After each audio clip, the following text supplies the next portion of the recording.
President Joe Biden discussed the latest developments in Israel and Gaza when he spoke today with Israeli Prime Minister Benjamin Netanyahu. Meanwhile, Secretary of State Antony Blinken visited the Middle East, trying to keep the conflict from spreading and set the conditions for a durable, sustainable, lasting peace for Israelis and Palestinians. White House correspondent Owen Jensen reports. Owen?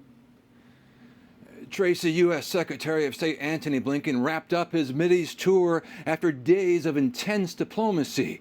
He's been pushing for a pause in the fighting between Israel and Hamas. Israel rejects any pause, and Arab and Muslim nations are instead demanding an immediate ceasefire.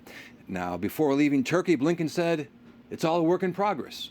U.S. Secretary of State Antony Blinken addresses the Mideast crisis during his diplomatic trip to Turkey. We've also had very important conversations throughout this trip with countries in the region on the role that everyone can play in making sure that the conflict doesn't expand, doesn't spread to other countries. And of course, we remain very focused on the hostages held by Hamas, including Americans. And the secretary spoke about the push to provide more aid to civilians caught in the crossfire. And of course, we discussed the crisis in Gaza, including the efforts to significantly expand humanitarian assistance to people in need. Secretary Blinken met with Turkey's foreign minister today after an unannounced trip to visit U.S. troops in Iraq this past weekend.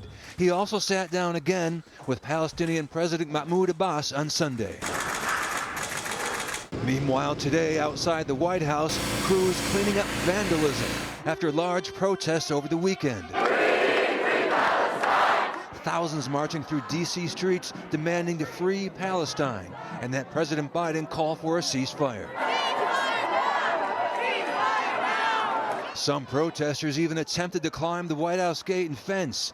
President Biden did not mention the Mideast this afternoon when he spoke in Delaware. Instead, he announced $16 billion to improve passenger rail service in the Northeast Corridor. All to build the Northeast Corridor from Boston to Washington. It's part of my agenda to invest in America, and I've been fighting for this for a long time.